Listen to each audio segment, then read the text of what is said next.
Indiana Fever lose to a young Washington Mystics team, 83-77. Look lost without Caitlin Clark. The Indiana Fever just got exposed, and not gently. Without Caitlin Clark on the court, this team looked completely lost in an ugly 83-77 meltdown against the Washington Mystics. What we witnessed wasn't just a loss. It was a system crash. The offense? 0 fast break points, 0 rhythm, 0 leadership. Sydney Colson, forced into the spotlight, buckled under pressure, scoring just 4 points and turning the ball over 3 times. Fans were left stunned, some even calling for Coach Stephanie White's job. That's how bad it got. If you're counting the days until Clark returns, drop a "get well soon CC" in the comments, because this team needs her badly. I'll say it. Fire Stephanie White. Oh boy. Oh boy. Now picture this. You're watching the Fever's first possession without Caitlin Clark. What happens? Sydney Colson coughs up the ball. Just like that, the nightmare begins. Colson was supposed to step up, filling Clark's shoes while the star recovers. Expectations were high. At the very least, fans hoped for basic control of the game. Instead, they got chaos. This was a absolute embarrassment. An embarrassing performance from the Indiana Fever. And chaos barely covers it. Rather than rising to the moment, Colson delivered one of the most painful performances from a starting point guard in recent memory. She shot 2 for 7, scored only 4 points, committed 3 costly turnovers, and racked up 5 fouls in 31 minutes. This wasn't just a rough night, this was a breakdown. When the team needed leadership, Colson collapsed. The Fever didn't just miss Clark, they completely unraveled without her. And now, fans are left wondering, can this team survive even 1 week without their star? Colson started at point guard, stabbed me in the eye with a dull spoon. Literally scoop out my eyeball and just throw it. I mean, it'd be less painful than having to watch this. Fans weren't just frustrated. They were begging for Sydney Colson to be pulled before halftime. By the second quarter, social media was in full meltdown mode. One fan summed it up with a savage line. "I wanted to tell Sydney Colson to leave the basketball before the basketball leaves her, but it's too late. The basketball has already left her." That's the kind of night it was. Painful, embarrassing, impossible to ignore. Aaliyah Boston played less minutes than Sydney Colson. Aaliyah Boston played less minutes than Sid Colson. Aaliyah Boston, MVP candidate up to this point, All-W candidate Aaliyah Boston, played less minutes than comedian, full-time comedian, part-time basketball player Sydney Colson. Offensively, the Fever were in disarray. Every time Colson tried to initiate a play, it was like watching a traffic jam in slow motion. Teammates stood frozen, waiting for direction that never came. The smooth ball movement that usually defines the Fever's attack? Gone. Players couldn't even get into position, because their point guard couldn't get them the ball where and when they needed it. It was chaos disguised as offense. Sid Colson is the worst point guard I have ever seen in the WNBA. And I've watched Julie Van Loo play bad games. And if you guys have ever seen heard about or watched Julie Van Loo in a bad game, it can get like painful to watch. Now compare that to Caitlin Clark, 19 points, nearly 10 assists per game. And more than just stats, Clark elevates everyone on the floor. She finds shooters, creates space, makes the game easier for her team. Colson couldn't do any of that against Washington. The contrast was brutal, and it made one thing painfully clear. Without Clark, the Fever lose more than talent. They lose their identity. I mean, this offense looked awful, and Sydney Colson, my God, is terrible running point guard on this team. Terrible. Social media didn't just react, it detonated. Fever fans were furious, demanding to know why head coach Stephanie White didn't have a real backup plan. Ready. Caitlin Clark's injury wasn't a surprise. They had time. They had warning. Yet somehow, this was their best alternative. Colson's collapse didn't just highlight her struggles. It exposed a brutal truth. The Fever have zero depth at the most critical position on the floor. When your starting point guard goes down, you need someone who can at least run the offense, without imploding. Instead, they got turnovers in crunch time and no leadership when it mattered most. Sydney Colson, definitely not a backup point guard for this team. Now, the Indiana Fever with Caitlin Clark against the Atlanta Dream scored 12 points in a quarter. The Indiana Fever with Caitlin Clark scored 13 points in a quarter. The Indiana Fever without Caitlin Clark have back-to-back quarters scoring 17 points in one and 13 points. This wasn't just a bad night. It was a flashing red alert for the Fever's future. If they can't survive one game without Clark, how are they supposed to last 2 weeks? Here's a stat that'll make any fan sick.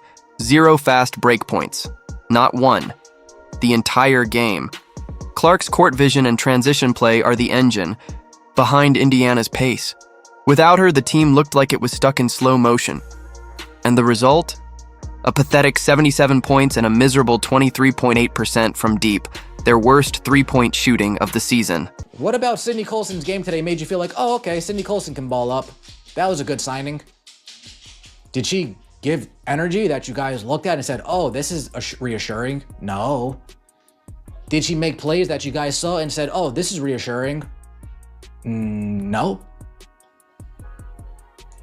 What about the game plan today made you feel like this team was ready at all?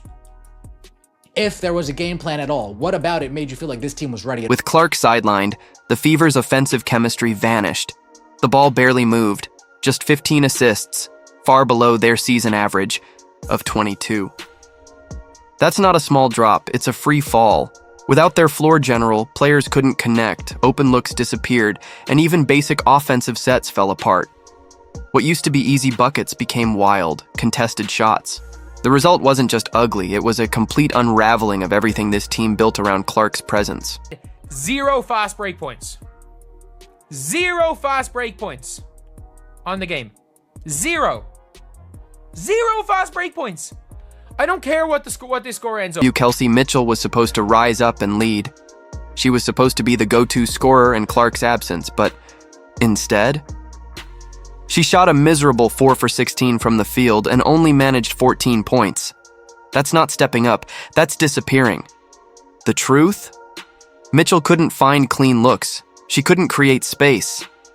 And more importantly, the offense was never built to run through her. When it was time to lead, she looked lost. Kelsey Mitchell, when she just goes meep, dribble, do something dumb, she goes 4 for 16 from the field. 4 for 16, 4 assists. The team had 21 turnovers. Or is it 21 turnovers? Or is it 9? It was in 19. I can't remember if it was 1 over 20 or 1 under 20. So there's more than 17 turnovers. They had 17, then they turned the ball over twice. Either way, they have set the record for most turnovers in a game this season for them. They had more turnovers than when Caitlin Clark had 10 or so. Even Aaliyah Boston, the one reliable force in the paint, was ignored. She shot a near-perfect 4 of 5, but only took 5 shots the entire game. Why? Because nobody could get her the ball. Think about that.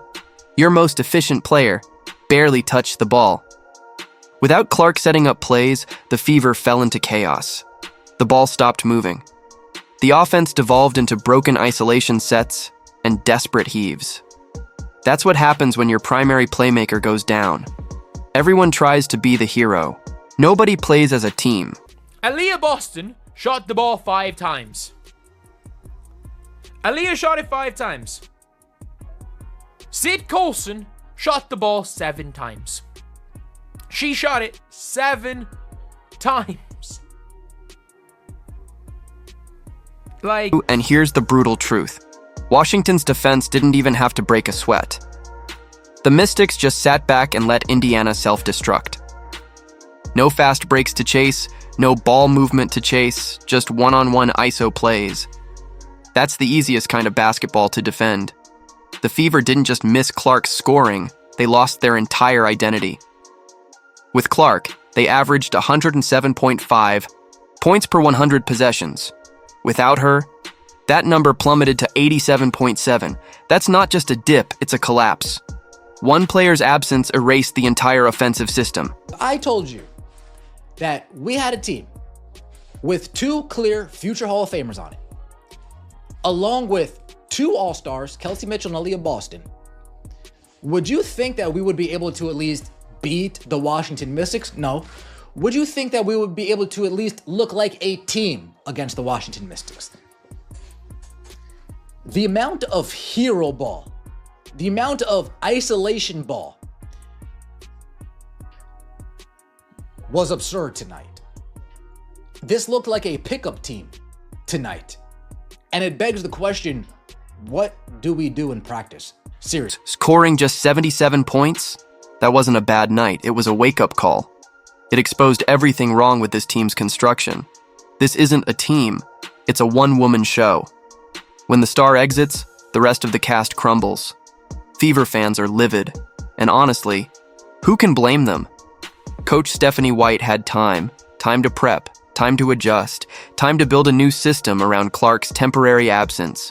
But instead, it looked like she was caught off guard by something everyone saw coming. It looked like they picked teams before coming to the game and they just went out there and tried to play the best they can. If I can even say the best they can. I didn't really see any fire from anybody. I didn't really see any energy from anybody. Yeah, Lexi Hull had a couple plays where she does the Lexi Hull thing. But I'm tired of seeing the supposed leader of this team, the head coach, on the sidelines like this with her arms crossed the whole entire time, not looking like she gives a damn. I'm not cool with that. Rather than adapting or finding new solutions, White simply threw Colson into Clark's role and hoped for the best. That's not strategy, that's desperation. A good coach builds a system that can survive injuries. White didn't. Her rotations were chaotic. Players who were clearly struggling stayed in the game, while key contributors sat on the bench during crucial moments. Take Sophie Cunningham, 20 minutes played, just 2 points, and yet White kept rolling with her. No adjustments, no accountability. Just the same broken lineups running in circles. Stephanie White is getting destroyed today. Ken Swift posted this, a picture of what's supposed to be Christy's son. Fans were begging for changes that never came. One fan nailed the frustration perfectly. I feel bad, but please get Sydney Colson out of the game. Everyone could see the problems in real time. Everyone except the coaching staff. And they were right. Coach Stephanie White kept sending out the same broken lineups, even as Washington's defense tore them apart. After the game, White gave the usual scripted response, blaming Clark's absence, talking vaguely about different looks, but never once owning the disaster on the court. No mention of bad rotations, no explanation for the horrible timeout decisions, just excuses. Like, they were embarrassingly bad without Caitlin Clark. They were just embarrassingly bad. And I mean this, a good coach will figure something out. A good coach will figure something out. Does this team play defense? No. No. I mean this team doesn't play defense. They've just gotten lucky. Teams miss shots. They've gotten lucky, teams miss shots. They don't play defense. They still don't play defense. I know they held the Mystics to 83 points. This was a Mystics team who were not shooting well. They don't play defense. They don't defensive rebound. They don't put in any effort. And that's on coach. That is on the... Fever fans aren't buying it anymore. Real coaches, great coaches, adjust. They maximize what they have. They prepare for moments like this. Look around the league. Other teams lose stars too, but they don't fall apart. They run systems built on flexibility. Stephanie White? She threw her hands up and hoped something clicked. That's not coaching. That's gambling. Sorry. There is no way you can have 0 fast break points a team unless you are actively trying to not run. Unless you are trying to not run. You cannot have 0 fast break points as a team. Someone just said it, no defense, no offense, no fight. Outside of Lexi Hull and Aaliyah, or not even, I can't even blame Aaliyah Boston. She didn't touch the ball. Her timeout decisions were especially painful. Washington went on huge runs, game-changing ones, and White just stood there, watching it unfold. No timeout, no regroup, no reset. Just silence from the bench while the game slipped away. Some fans are already comparing her to former coach Christy Sides, saying, White talks like a fan pleaser, says all the right things, then makes the same mistakes she made in Connecticut. And honestly, that comparison might be generous. Because this wasn't just a bad night, it was a coaching collapse, a complete lack of preparation, a complete failure to adjust. On a side note, by the way, 14,000 seats, 3,000 people didn't show up last night. 3,000 people didn't show up during a game that would have been sold out. Sold out, by the way, at elevated ticket prices. And here's the part that stings the most. Washington came in on a 3-game losing streak. They were desperate. They saw Clark was out and knew it was their shot to bounce back, and they took it. With ease. They're going to take a massive black eye during all this. Stephanie White, I don't know. Sydney Colson is a terrible idea. Quit doing it. And by the way, just while we're at it, I posted this morning, and you know, people thought I was crazy last year. Mark Jackson's looking awfully good right about now, is he not? Me banging the drum to hire Mark Jackson as the Indiana Fever coach looks pretty good.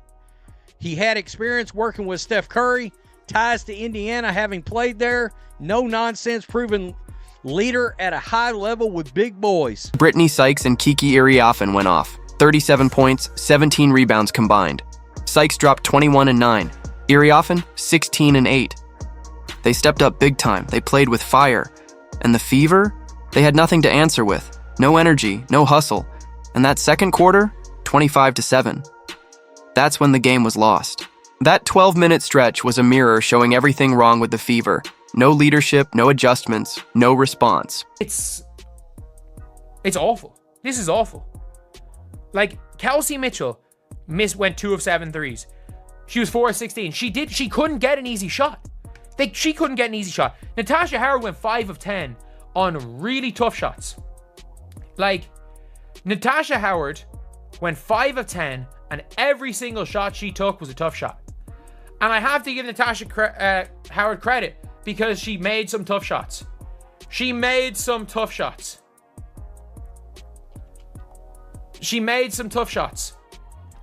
But nothing else went well for this. Washington's rookies stepped up. Sonia Citron with 13, Iriafen with 16. That's depth. That's culture. That's what winning teams do, find production from unexpected places. Meanwhile, the Fever proved one painful truth. Without Caitlin Clark, this team isn't a contender, not even close.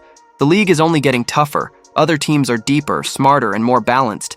And you can't lean on one player to carry you through the fire every single night. There is no way that any competent coach plays Sydney Colson this many minutes. Like, there's no way. There's no way a competent coach plays Sydney Colson more minutes than Aaliyah Boston.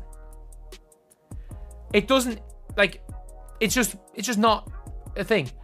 This team plays worse offense than what Christy Sides. Their motion offense is give the ball to the wing. 4 players stand around and is like, what are we meant to do? What are we meant to do? What are we meant to do? And then eventually the ball probably gets turned over. Do they believe in the pick and roll? No. Do they believe in dumping the ball into the post? It doesn't look like it. Doesn't look like it unless it's Natasha Howard. Did anything change? Aaliyah Boston shot the ball 5 times.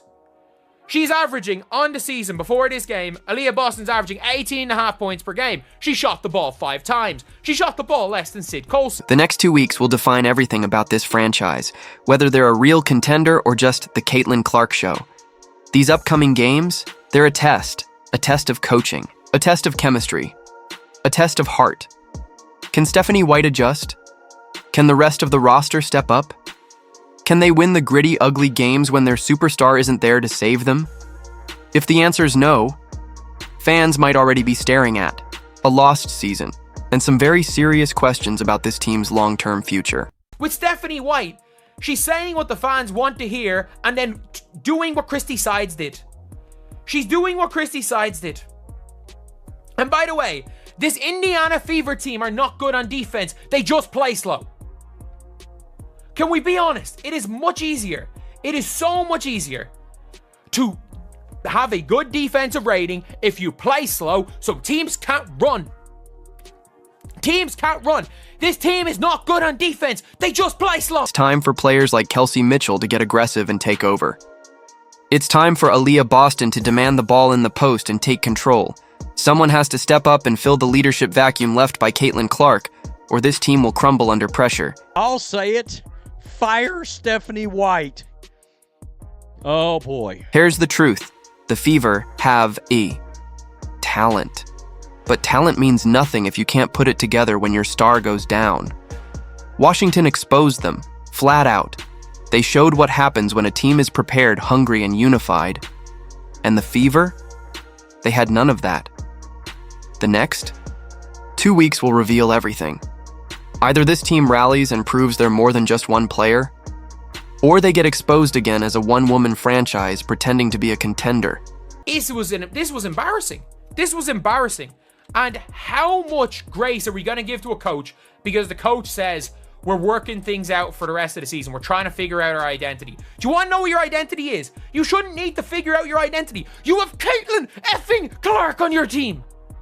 You've spent the whole time saying Caitlin Clark injured will help us find our identity. You have Caitlin Clark on your team. Do you want to know what you should try to do? Do you want to know what you should try to do? And I understand you cannot play Caitlin Clark ball without Caitlin Clark. At least run. Put in some effort. Run. Don't try to grind a team down and win a game in the 70s. Because when Caitlin Clark comes back, you're not going to be able to do that. You have spent this whole season talking about needing to figure out the team's identity when you are coaching Caitlin Clark. You are coaching Caitlin Clark. Because make no mistake, this wasn't just a bad loss. This was a wake-up call, a harsh reality check. Sydney Colson's 4-point meltdown, 0 fast break. Points. Total chaos on offense. The Fever didn't just lose, they looked lost without Clark. And Stephanie White? Her coaching decisions left fans questioning everything from preparation to rotations to leadership. The clock is ticking. Caitlin Clark's expected return is June 10th versus Atlanta. Until then, this team either gets tougher or gets left behind. Think Stephanie White can turn this around? Let us know in the comments. If you can't wait for Caitlin to return, type "Get Well Soon" CC below. Don't forget to like, subscribe, and turn on notifications so you never miss a breakdown. Click the video on screen now and we'll see you in the next one.